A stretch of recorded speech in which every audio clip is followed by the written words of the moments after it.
Hola a todos. Hola a todos, bienvenidos a TechSuyo 2020. El día de hoy comenzamos con estas sesiones, los paneles de discusión del track académico. Hoy día es un día muy especial porque vamos a tener la presencia de investigadores. Nuestro objetivo es transmitirles su trayectoria, cómo es que han logrado todos los pasos que han logrado, y tenemos dos paneles para esto. El primer panel es el panel de la perspectiva de los profesores investigadores y el segundo panel es de investigadores en la industria. Voy a dar paso ahora sí al primer panel, que es la perspectiva del profesor investigador. Y para esto, Ricardo González será nuestro moderador. Muchas gracias, Katia, por la introducción. Hola a todos. Les agradezco bastante por estar conectados en este panel en vivo dentro del track académico de TechSuyo. Mi nombre es Ricardo González, estudiante de doctorado en Ciencias Médicas con enfoque de visión computacional en la Universidad de Oxford y apoyo como voluntario dentro de la organización de TechSuyo. En este panel queremos visibilizar la trayectoria destacable de 3 profesores investigadores y peruanos laborando en universidades reconocidas en Estados Unidos. Queremos mostrar a través de sus experiencias la motivación y seguir una carrera académica, los beneficios y desafíos de dirigir un grupo de investigación en un campo altamente competitivo. ¿Y qué desarrollo profesional trae esto consigo, el trabajar creativa y colaborativamente con diferentes académicos y entidades? Yo he sido hace poco un estudiante universitario en Perú, en UTEC, estudiando ingeniería electrónica, y he considerado muy valioso tener la oportunidad directa de escuchar las experiencias de personas más avanzadas en el campo. En mi experiencia, esto pasaba muy de vez en cuando. Por eso ahora particularmente me parece increíble que tengamos esta oportunidad para darles una noción más concreta de cómo es esa trayectoria. En esta oportunidad, entonces, contamos con los profesores Jan Honorio, Marco Álvarez y Martín Kong. Cada uno de ellos cuenta con el cargo de profesor asistente de Ciencias de la Computación en universidades estadounidenses. En el caso de Jan Honorio, él se encuentra en la Universidad de Purdue, en Indiana. Marco Álvarez está en la Universidad de Rhode Island y Martín Kong labora en la Universidad de Oklahoma. Ellos han estudiado su pregrado en Perú y en Brasil, en el caso de Marco, y luego continuaron sus estudios de doctorado y de postdoctorado en Estados Unidos.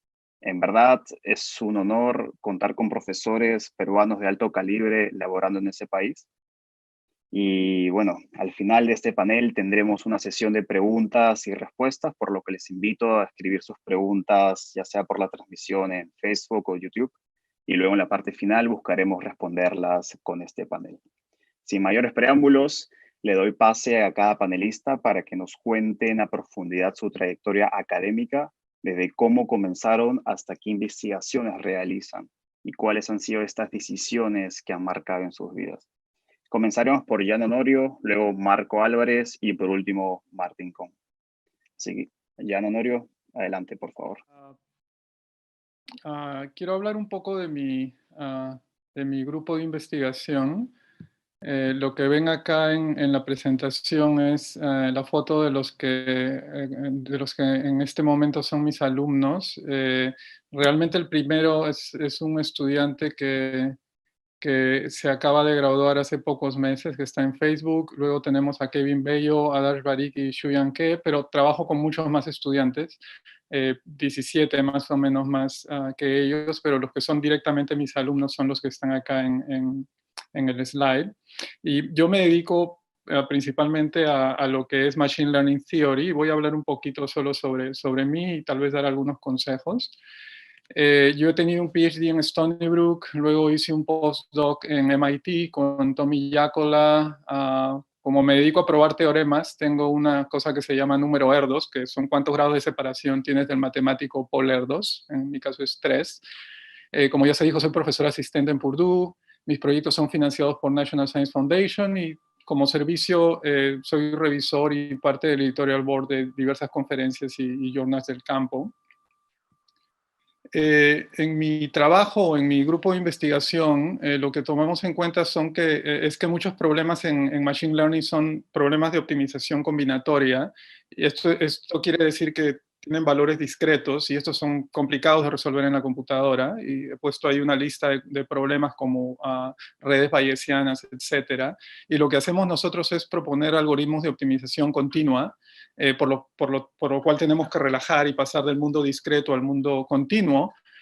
Pero lo interesante de nuestros trabajos es que probamos teoremas en el sentido en que los algoritmos que proponemos son algoritmos correctos que solucionan el mismo problema discreto, son computacionalmente eficientes, estadísticamente eficientes, y nos interesan problemas de alta dimensionalidad en donde el número de variables es en el orden de millones.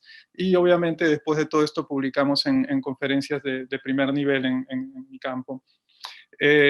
Lo que básicamente hacemos es probar teoremas. A mí me gusta decir que me pagan por probar teoremas. Y lo que he puesto en este slide es básicamente un poco de las jergas o de los términos que utilizamos, como Karush-Tucker Conditions, Rademacher Complexity, y un montón de técnicas que utilizamos para probar estos teoremas que son parte de nuestro trabajo.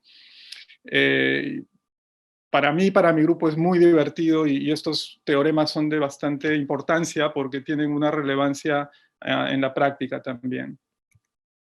Lo que quería hablar un poquito, si me permiten dar un pequeño consejo sobre la parte cuando uno pasa antes del PhD, durante el PhD, tal vez un poco después del PhD, era primero decir que uno tiene que tratar de ver si uno puede llegar a una buena universidad. Para eso tiene que ver si uno hace un buen matching con el profesor.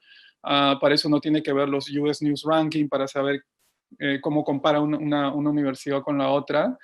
Para dar una idea de cómo es la vida de un estudiante, bueno, uno tiene un salario, en algunos momentos lo paga uno siendo un teaching assistant, ayudando, corrigiendo exámenes o dando clases, y en algún momento haciendo investigación, el asesor va a pagarlo. Como estudiante y como profesor, nosotros viajamos bastante a las conferencias presentando nuestro trabajo como autor o ponentes, y muchos estudiantes trabajan en los veranos en empresas como Google, IBM, etcétera. Eso es parte de lo que casi todos nosotros como estudiantes de doctorado hemos pasado. ¿Qué hace un estudiante del doctorado? Y eso fue en mi caso. Bueno, normalmente toma clases el primero o segundo año máximo y luego publicamos. En conferencias puede uno pensar en mínimo de 3 publicaciones, en algunos casos 9, en mi caso creo que fueron 12 o algo así, y la tesis termina siendo solo un resultado de publicar mucho. Un buen consejo que quería dar si es que hay alumnos que están, digamos, en el tercer año de su carrera y están pensando cómo dar los siguientes pasos en el futuro, es que al aplicar a un doctorado lo importante es demostrar talento. Al final, los que evaluamos las aplicaciones, cuando ustedes en algún momento aplican a las universidades, nosotros los profesores somos los que evaluamos a las aplicaciones y somos, en cierto modo, los cazatalentos. Para eso uno tiene que escribir un buen statement, una buena redacción de por qué quiere hacer el doctorado. Y el mejor consejo que puedo dar a la gente es siempre demostrar con resultados, hacer cosas, visitar a los profesores durante el verano, trabajar remotamente y tratar de convencer a la gente antes de comenzar el doctorado con resultados. Este consejo sirve para toda tu carrera. Si en algún momento uno quiere ser postdoctorado o quiere ser profesor, demostrar con resultados es la mejor estrategia el mejor consejo que puedo dar. Y en este último slide solamente quería poner una lista de las diversas cosas que uno más o menos ve en estudiantes en general y en estudiantes en el campo de teoría, de los que probamos teoremas, perdón. Uno tiene que ser un lector ávido de la literatura, tiene que ser automotivado, tener compromiso, trabajar duro, saber algo de programación, como cuando uno está en el campo de computer science. Si uno quiere tratar de aplicar un campo de teoría, puede uno leer estas páginas de Prospective Students que lo hacen aquellos estudiantes que están tratando de aplicar al doctorado para saber qué pide un profesor o qué busca en la persona. Si miran mi página van a ver exactamente lo que he puesto al final: saber álgebra lineal, saber matemáticas discretas, saber teoría de algoritmos y experiencia probando teoremas, pero depende del área a la que uno vaya. El mejor consejo que puedo dar es vean qué pide ese profesor para que tengan una idea de más o menos qué es lo que las personas en ese campo manejan. Y yo estoy muy feliz que sea este tipo de eventos y muy feliz de responder cualquier pregunta luego. Gracias, eso es todo lo que tengo por el momento. Ahora seguimos con el profesor Marco Álvarez. Ok, gracias Ricardo. Voy a compartir mi pantalla. Bueno, buenas tardes. Mi nombre es Marco Álvarez. Yo soy profesor asistente en la Universidad de Rhode Island. Soy peruano y la presentación que les he preparado es más que todo mostrarles un poquito la trayectoria que seguí, algunas ideas que fueron surgiendo en el camino y de repente ustedes se pueden inspirar en qué cosas pueden repetir y qué cosas pueden evitar hacerlas, ¿no? Creo que eh, en eso voy a basar mi presentación. Yo prácticamente desde que comencé la universidad, en el pregrado hasta hoy, yo más o menos 30 años, son 29 años exactamente. En todo este tiempo yo conseguí terminar 3 grados, o sea, obtener 3 títulos. Uno en el pregrado en Ciencia de la Computación fue en Brasil. Comencé en el 92, terminé en el 96. Comencé la maestría, prácticamente apenas terminé el pregrado en Ciencia de la Computación, también esto fue en Brasil también. Y luego tuve una época donde me dediqué a trabajar, no estaba estudiando, trabajé como profesor en la universidad y comencé el doctorado en el 2006 acá en los Estados Unidos. Lo terminé en el 2011. Además de estar estudiando durante estos periodos de mi vida, he estado trabajando como profesor entre el 99 y el 2005. He trabajado como postdoc. El postdoc es en realidad un trabajo, no es un grado como un grado académico como el doctorado o la maestría. Y finalmente ahora soy profesor asistente acá en los Estados Unidos en la Universidad de Rhode Island y llevo aquí desde el 2015. A seguir voy a darles un poquito más de detalles de qué pasó y qué decisiones fui tomando en el camino. Yo terminé el colegio en el Perú, en Tacna, básicamente. Eh, Ahí estudié mi primaria, mi secundaria. Cuando terminé el colegio no tenía la menor idea de lo que iba a hacer. No sabía si me iba a ir por medicina, si me iba a ir por ciencia de la computación o alguna ingeniería. En realidad, ciencia de la computación ni siquiera existía en el Perú. Habían algunas carreras de ingeniería de sistemas.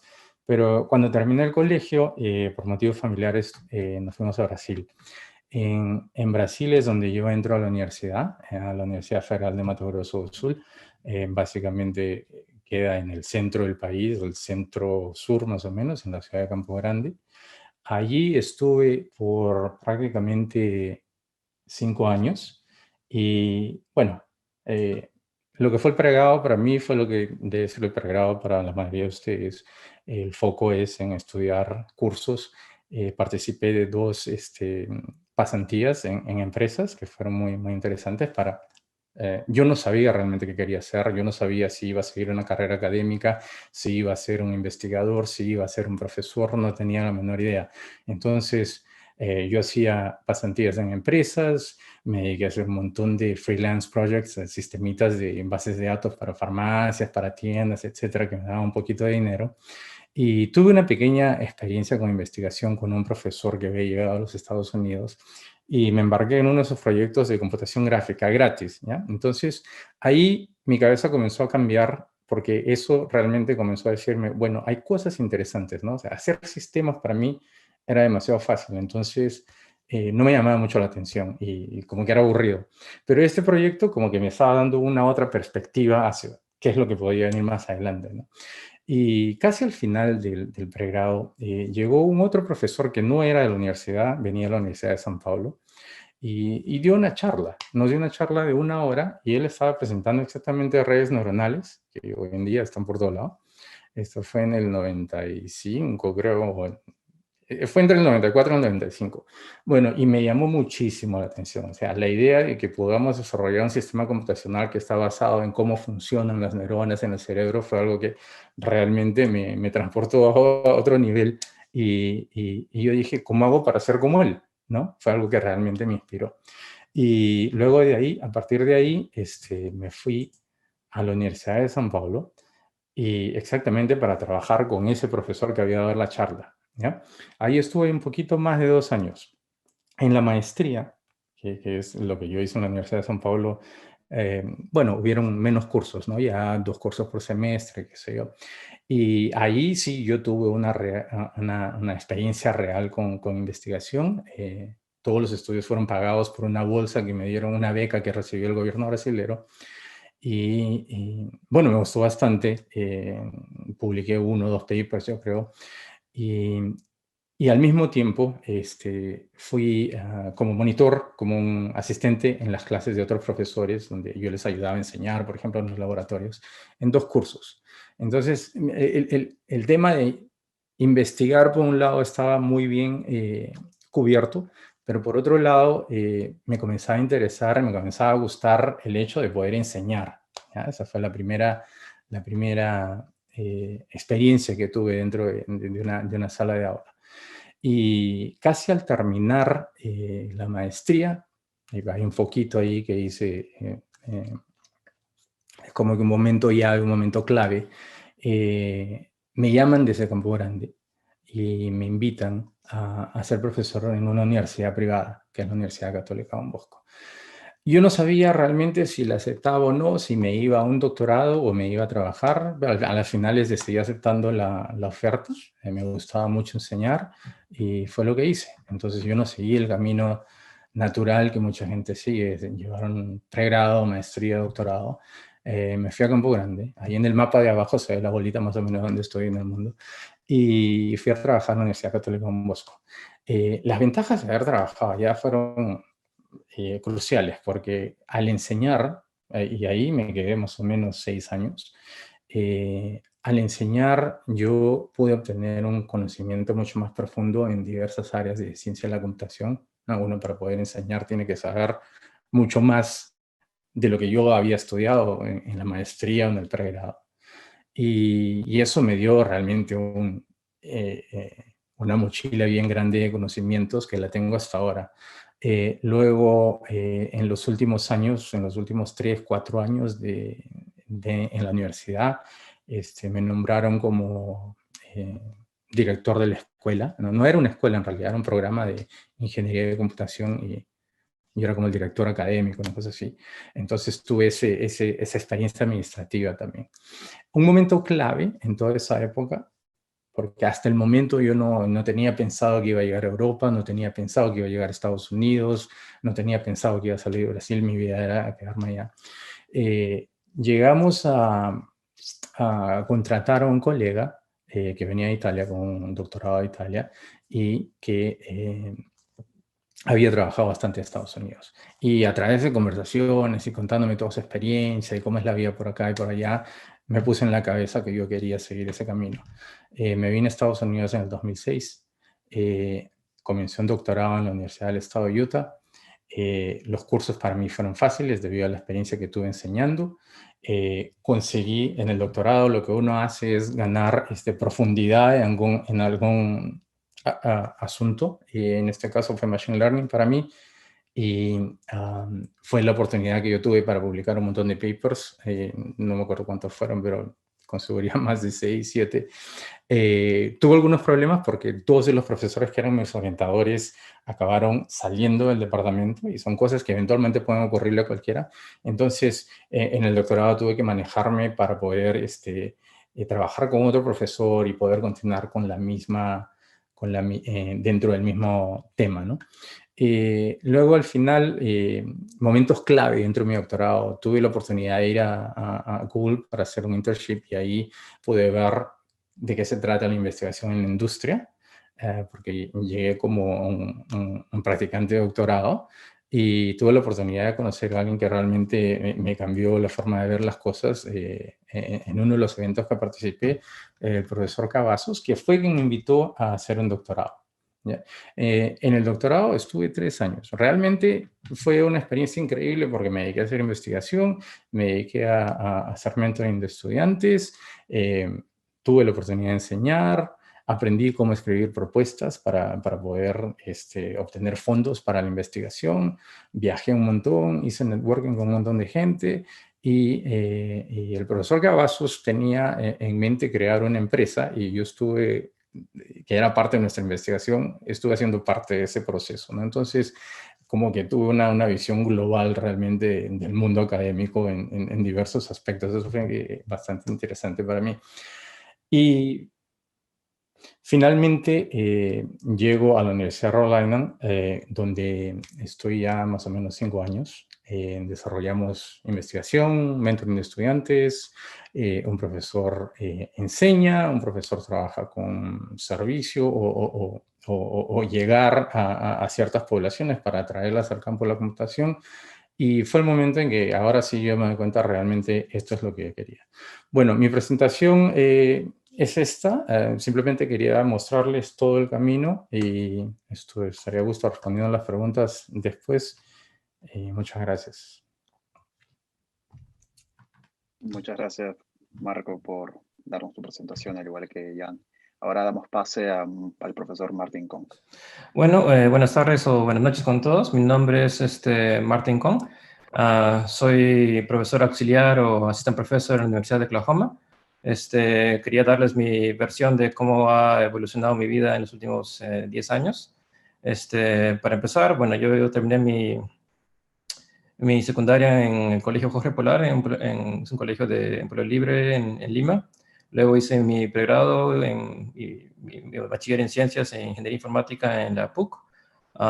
Luego pasé 5 años como profesor contratado, mientras que hacía una maestría y postulaba a diversos programas doctorales acá en Estados Unidos. La maestría la hice entre 2007 y 2008. Luego, en 2010, pude por fin venir a Estados Unidos a empezar mi doctorado. Acá pueden ver mi trayectoria. De 2010 a 2015 hice mi doctorado en la Universidad Estatal de Ohio, o de Ohio State University. Pueden verlo acá en el punto número 1 en el mapa. En 2013 hice una práctica en verano en Francia, en una universidad auspiciada en algo similar a Concitec, pero en Francia. Luego hice un postdoctorado en la Universidad de Rice en Houston, que es una de las top 20 en Estados Unidos en ciencia de la computación. Luego me mudé a Long Island, New York, que está por acá arriba, a la derecha, que es más o menos a 2 horas de Manhattan, o New York City. Ahí trabajé como asistente auxiliar en el Departamento de Energía de Brookhaven National Laboratory, con una posición también en Stony Brook University como profesor adjunto. Y desde 2019, desde agosto del año pasado, estoy como profesor asistente o profesor auxiliar acá en la Universidad de Oklahoma. En cuanto a mis intereses de investigación, pues yo trabajo en computación de alto desempeño o High Performance Computing, que en resumen se trata de mejorar las aplicaciones de software de varias áreas de acuerdo a algún tipo de métrica, como por ejemplo mejorar el tiempo de ejecución o mejorar el consumo de energía o de memoria. El tipo de aplicaciones en las que nos concentramos son en su mayoría aplicaciones científicas y también manejo de imágenes, aplicaciones de deep learning o machine learning o de álgebra lineal y un montón de cosas similares. Al final se necesita un montón de conocimientos de hardware, de arquitectura, de CPUs, de GPUs y otro tipo de hardware que probablemente nunca han escuchado. También se trabaja bastante en computación distribuida y paralela y también de capas y software de comunicación como OpenMP y MPI.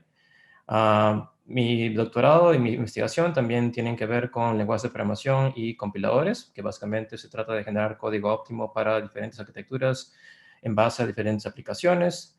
Al final, en resumen, se trata de adaptar el código que tenemos de varias aplicaciones a la arquitectura de las diversas computadoras que van saliendo en cada año.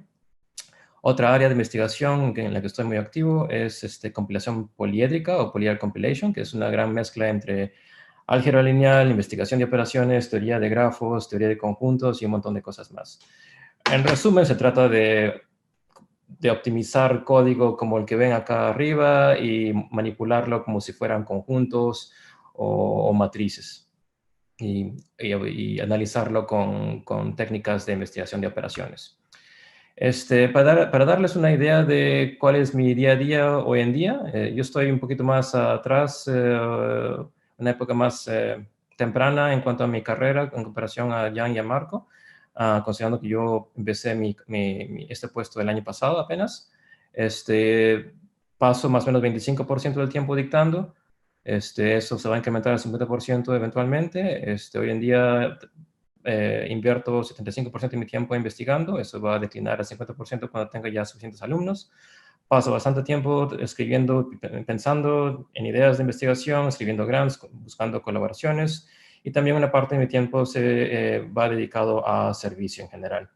O sea, en otras palabras, leer papers, juzgarlos y dar mi asesoramiento, ¿no? Y acá tiene algunos ejemplos de mi servicio más reciente.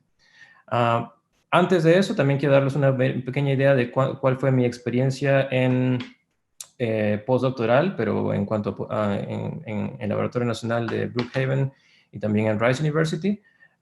Yo creo que ambas etapas, mis compañeros ya mencionaron y hablaron acerca de más o menos de qué trata ese tipo de posiciones. En un postdoc como en Rice University, pues se trata de ganar un poco más de experiencia, más visión en cuanto a temas de investigación. Tuve la suerte de formar parte de un gran grupo de investigación con un profesor que es mundialmente conocido. Se trabaja con varios alumnos, así que se gana una buena perspectiva de cuál es el manejo de grupo y cómo encontrar temas de investigación interesantes.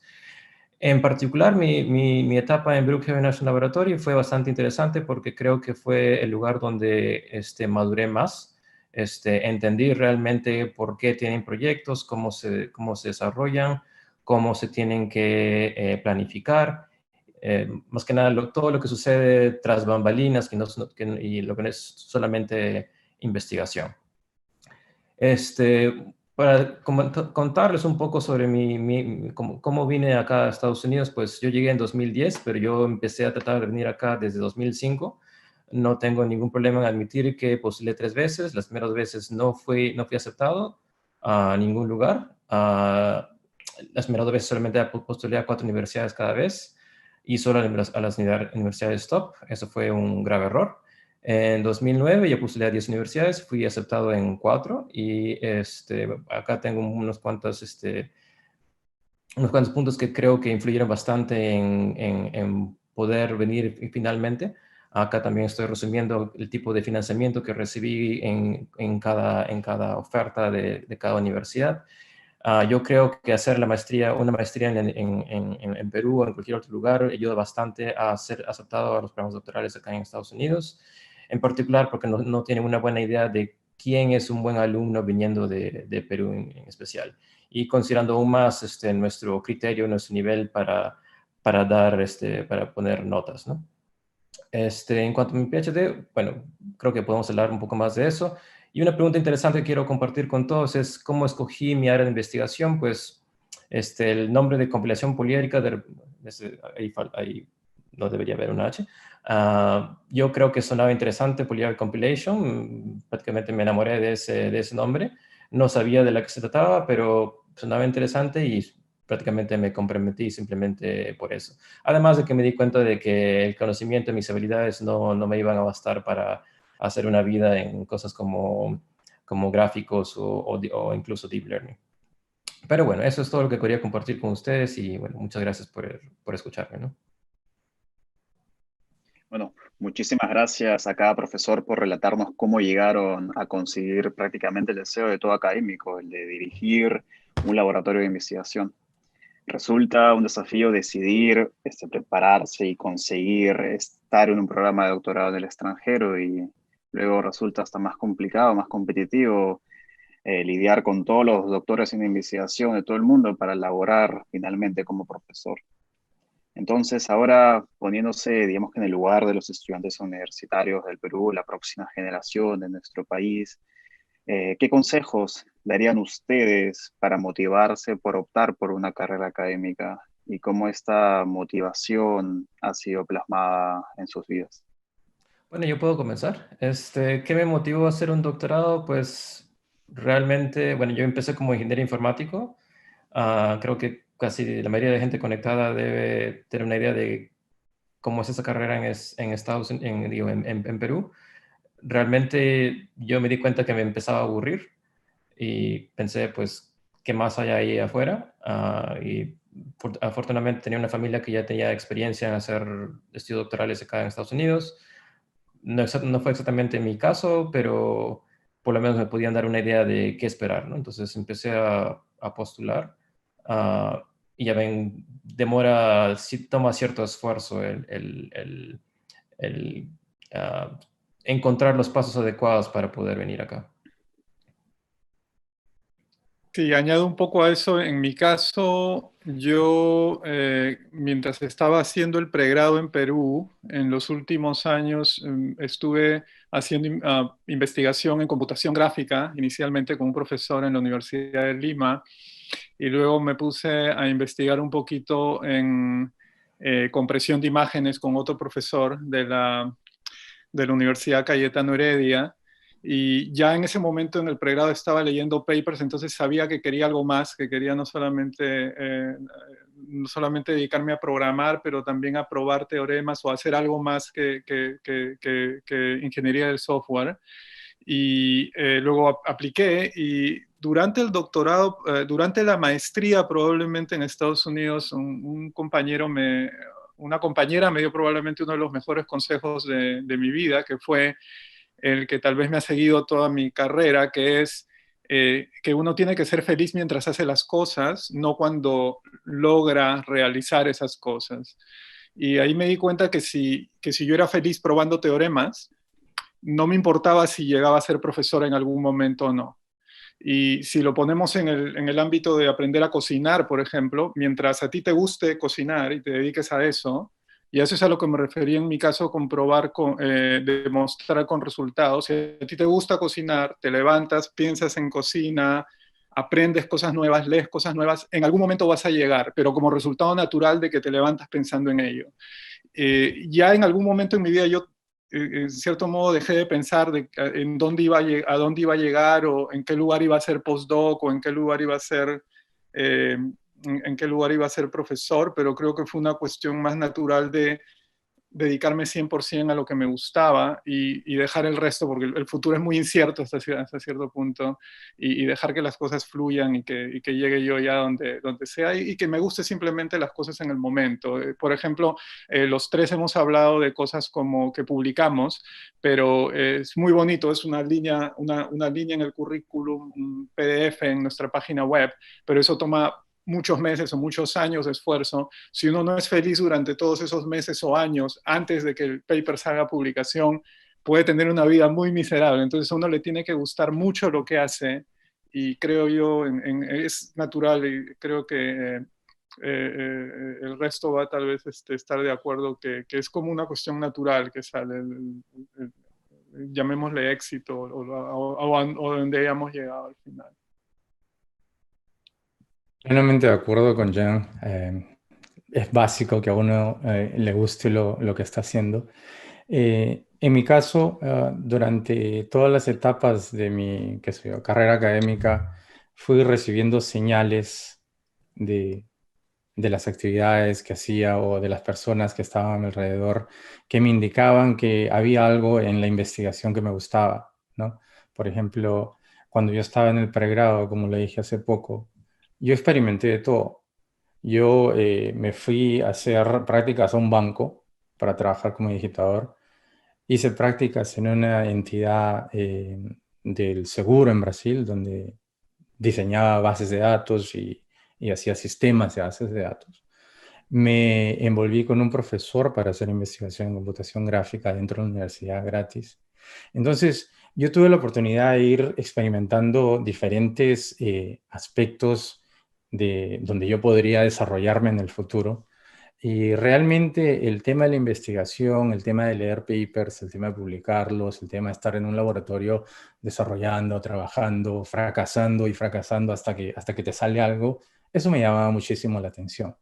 Y como dice Jean, eso tal vez no sea para todos, ¿no? Yo tengo alumnos acá, por ejemplo, que cuando terminan el pregrado, su salario es mayor que el mío. ¿Ya? O sea, se van a trabajar a una gran empresa, a hacer data science o hacer machine learning con un salario inicial, con 22 o 23 años, que es mayor que el mío y mayor que el de los que estamos acá en el panel. Entonces, bueno, cualquiera de nosotros hubiera podido seguir ese camino, pero estamos acá porque ciertamente nos gusta lo que hacemos, ¿no? Entonces, yo creo que como les dije, y haciendo un resumen, yo tuve la oportunidad de recibir varias señales dentro de mi carrera académica que me indicaban cuál es el camino que yo quería seguir. Como consejo para estudiantes, experimenten todo mientras puedan, ¿no? Pásense un tiempo en un internship o en unas prácticas, pásense un tiempo leyendo unos papers, vayan a hacer alguna experiencia de primaria de investigación, vean si les gusta, porque llegar aquí donde estamos no es tan fácil. Nosotros, estoy seguro que Jean, Martín, así como yo, hemos pasado dificultades en este camino, hemos pasado por fracasos.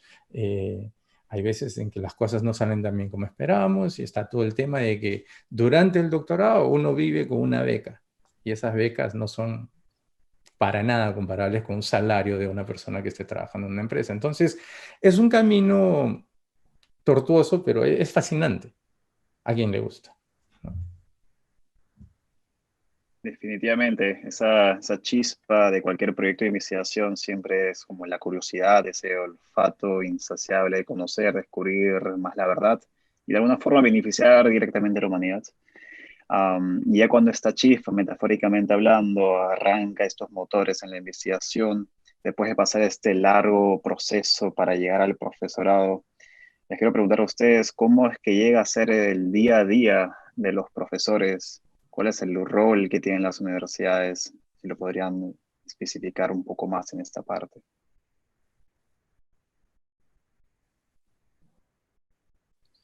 ¿Puedo comenzar yo?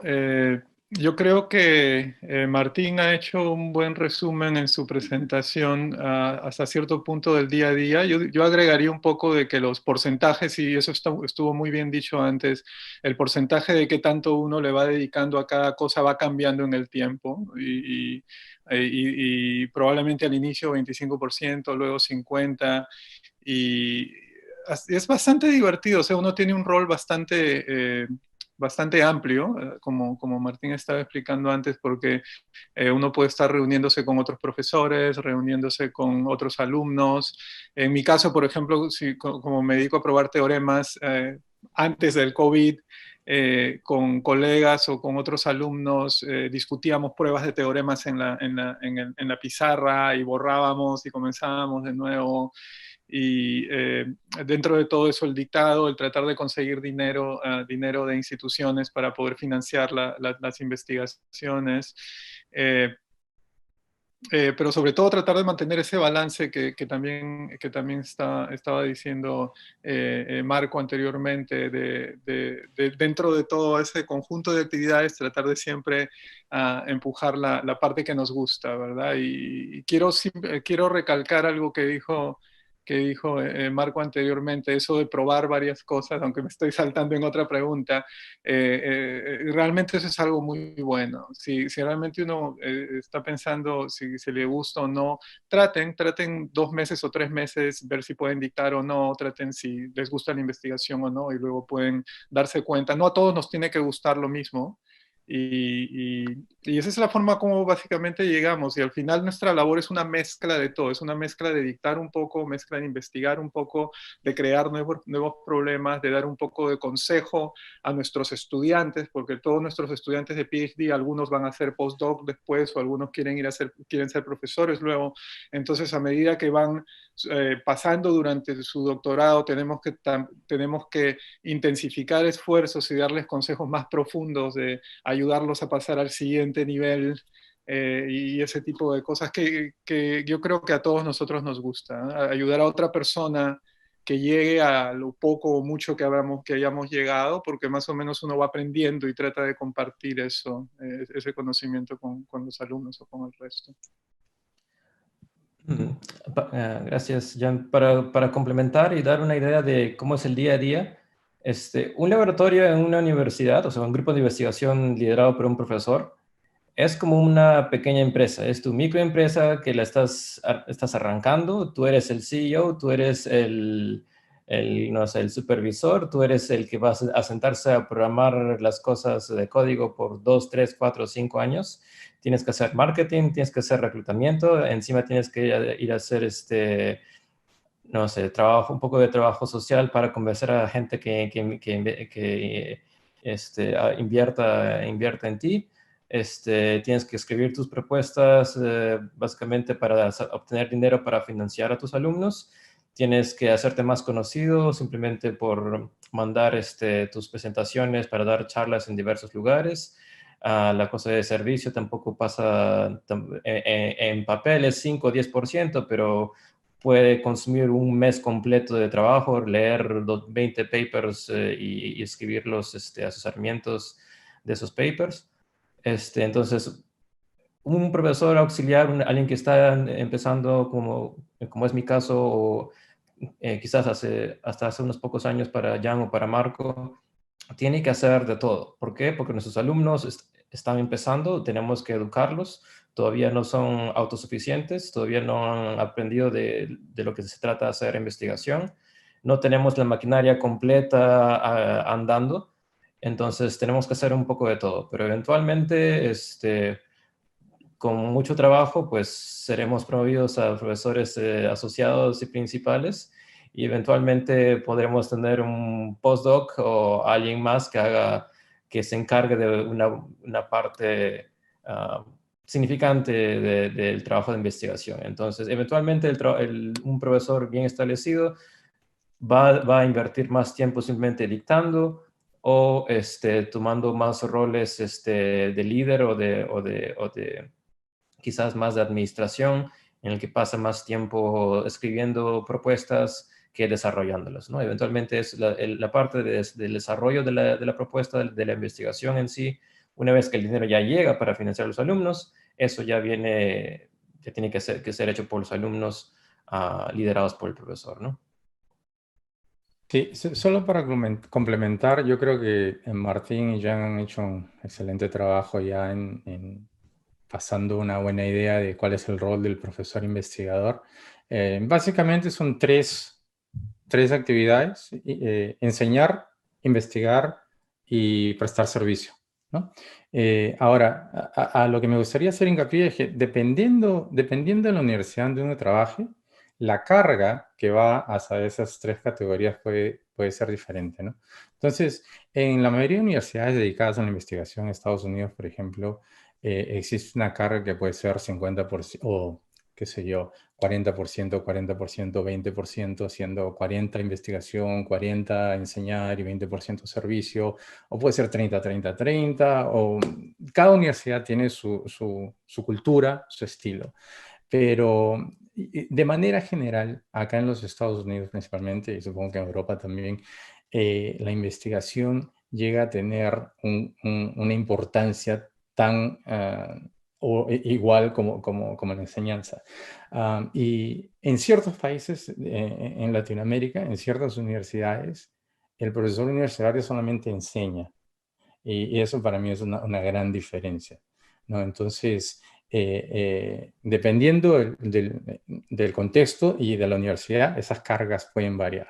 A mí me parece mucho más completo un profesor que puede al mismo tiempo enseñar, investigar y prestar servicio, y acaba siendo mucho más beneficioso para los estudiantes, mucho más beneficioso para el desarrollo de una región o de un país entero. Entonces yo creo de que valdría la pena, principalmente en el Perú, a futuro, intentar hacer con que las universidades puedan solventar profesores que se dediquen no solo a enseñar, que se dediquen a investigar y que se dediquen a prestar servicio también.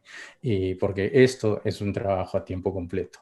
Y no puede ser que tengamos universidades donde un profesor va, da su clase y después se va a trabajar en otro lado, ¿no? Entonces tenemos que tener gente en la universidad haciendo investigación. Eso es demasiado importante.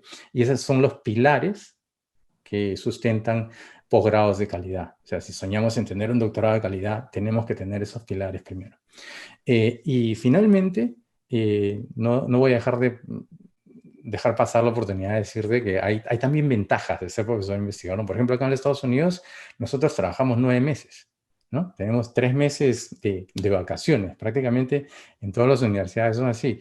Y en esos 3 meses nosotros o podemos vacacionar o podemos desarrollar investigación a través de los fondos que captamos de entidades federales o entidades privadas, ¿no? Entonces, tenemos esa flexibilidad. Los horarios para trabajar también son un poquito más flexibles. Eso depende de nuestra responsabilidad principalmente. Pero no es como trabajar en una empresa donde uno va a las 8 de la mañana y sale a las 5 de la tarde todos los días. Nosotros como profesores tenemos cierta flexibilidad y eso es algo que siempre me atrajo. Y la facilidad de viajar. Yo estoy seguro que Martín, como Jean, como yo, hemos pasado por un camino difícil para llegar hasta donde llegamos, pero por año estamos en Europa, estamos en Asia, estamos en Norteamérica, estamos en Sudamérica. ¿Por qué? Porque viajamos a un congreso, viajamos a una reunión, viajamos a una colaboración. Entonces, profesores que tienen éxito también tienen esa ventaja de poder conocer el mundo, ¿no? Entonces, es realmente atractivo. A mí me encanta. Gracias, Ricardo, por darme esos minutos. Perfecto. Lo bueno de este panel en vivo es que es grabado y está públicamente accesible a todo el mundo. Entonces, para toda la audiencia pueden volver a escuchar todas estas pepitas de oro, la receta mágica de cómo llevar esta carrera académica. Y bueno, pues ahora damos pase a las preguntas del público. Acá tenemos una de José Esparza, que es estudiante de Ingeniería de Software en el Perú. Él pregunta, ¿cuáles serían los consejos para alguien que está comenzando en la investigación en ciencias de la computación? Me imagino que a nivel universitario. Yo creo que esta pregunta puede ser dirigida a Marco. ¿Cuáles son los consejos? Bueno, comenzar la investigación siempre sería bueno tener un mentor. Intentar hacer una investigación solo es válido, pero teniendo un buen mentor es mucho mejor. Un mentor, una persona que ya haya pasado por ese proceso, una persona que tenga experiencia en el asunto, una persona que te pueda decir, lee estos papers o esta idea no va para adelante, mejor hazle un pivot y piensa en esta otra idea, alguien que te pueda guiar tanto en el aspecto académico, ¿no? En el aspecto técnico, como en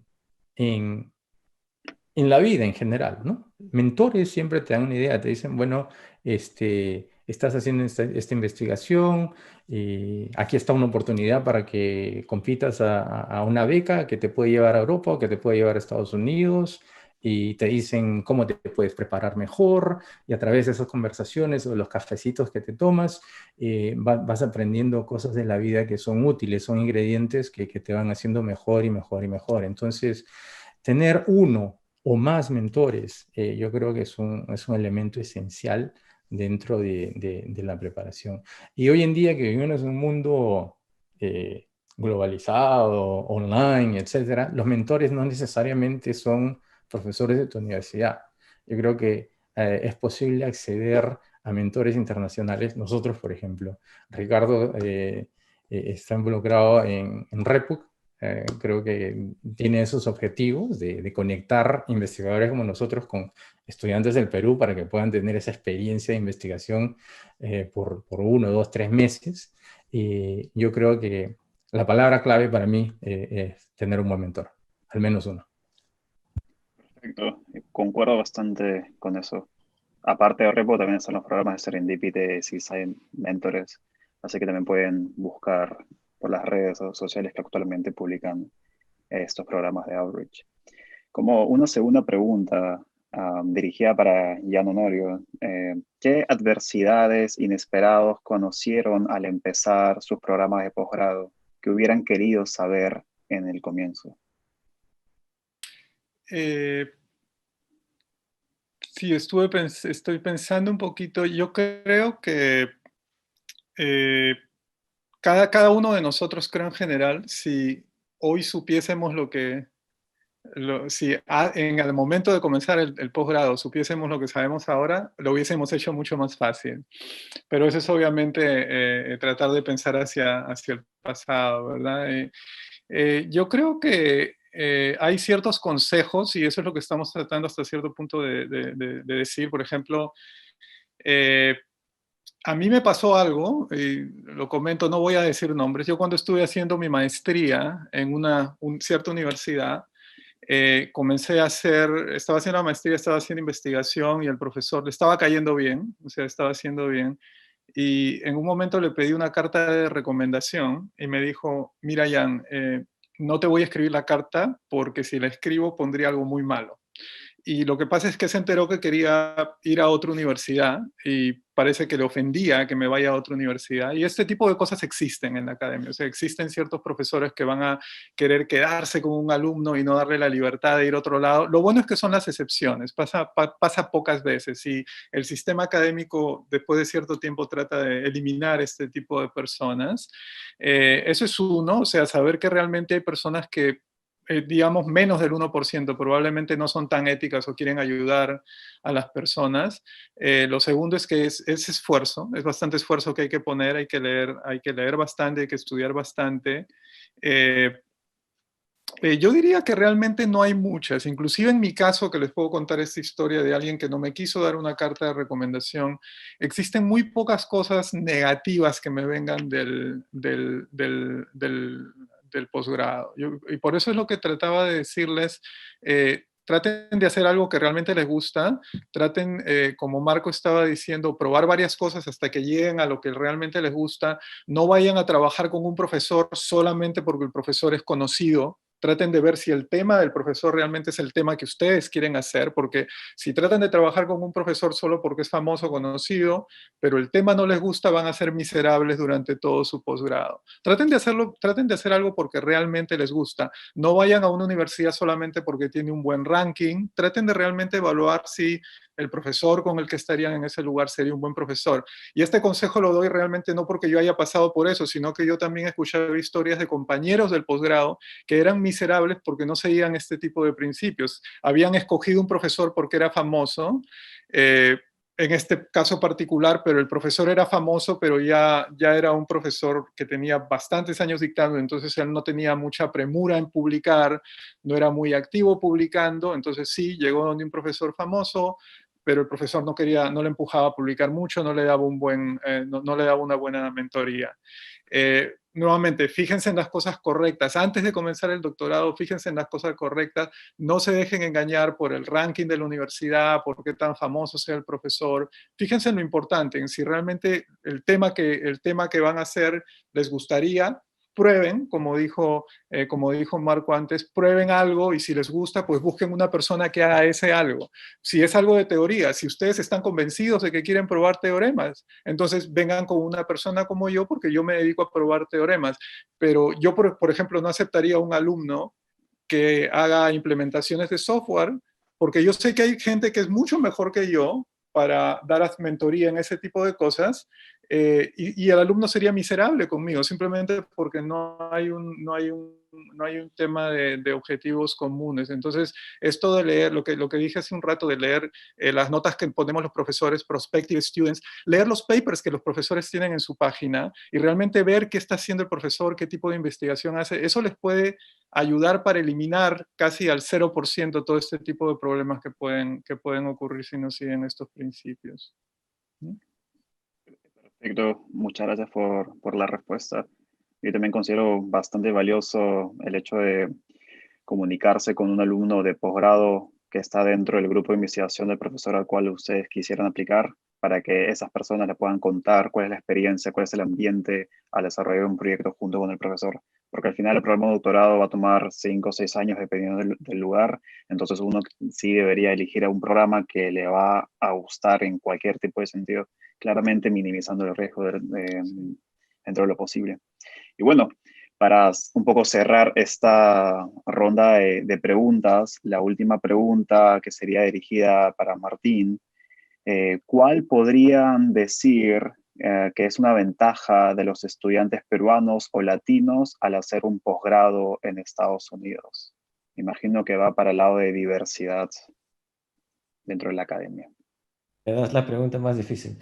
Desde que vi la pregunta se me ocurrieron 10 negativas y uno que puede ser medio positivo quizás.